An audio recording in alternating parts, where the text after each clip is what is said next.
সংবাদ পাঠিকা থেকে সুপারস্টার শাকিব খানের বিপরীতে অভিনয় করে রাতারাতি তারকা বনে যান শবনম বুবলী। এরপর আর পিছনে ফিরে তাকাতে হয়নি তাকে। একের পর এক ব্যবসা সফল চলচ্চিত্রে অভিনয় করে দর্শকের হৃদয়ে স্থায়ী আসন গেড়েছেন এই নায়িকা। সময়ের সঙ্গে সঙ্গে বুবলীর ক্যারিয়ার ও ব্যক্তিজীবনে এসেছে পরিবর্তন।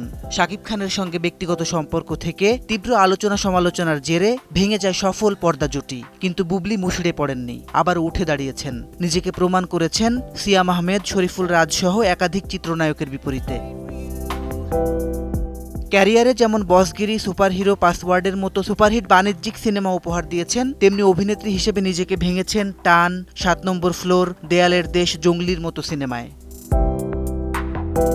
ঢালিউডের এই সফল অভিনেত্রীর আজ জন্মদিন। প্রতিবারের মতো এবারও জন্মদিনে অসংখ্য ভক্ত সহকর্মীদের শুভেচ্ছা বার্তায় সিক্ত হচ্ছেন বুবলী। তবে এবারের জন্মদিনটি ভিন্নভাবে উদযাপন করলেন নায়িকা। তিনি কেক কেটেছেন একটি বয়স্ক রোগী সেবা ও পুনর্বাসন কেন্দ্রের মানুষদের সঙ্গে। সেই ভিডিও প্রকাশ করে বুবলী ক্যাপশনে লিখেছেন, জন্মদিনের মতো এত স্পেশাল একটি দিন আমার পরিবার, সম্মানিত সাংবাদিকগণ, প্রিয় ভক্তকুল, শুভাকাঙ্ক্ষীদের শুভেচ্ছা আর ভালোবাসায় কাটানো সত্যি অনেক বড় ব্যাপার। পাশাপাশি এমন কিছু সময় থাকে যা মনের শান্তি ও আত্মতৃপ্তি আরো কয়েক গুণ বাড়িয়ে দেয়। এই সময়টি ঠিক তেমনই। এই বাবা মায়েদের সঙ্গে কাটানো সময়গুলো স্মরণীয় হয়ে থাকবে আজীবন।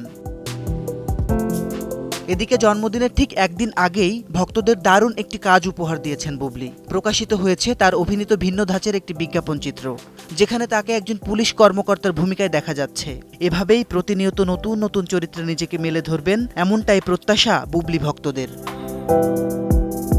মাসিদ রণ, সময় সংবাদ, ঢাকা।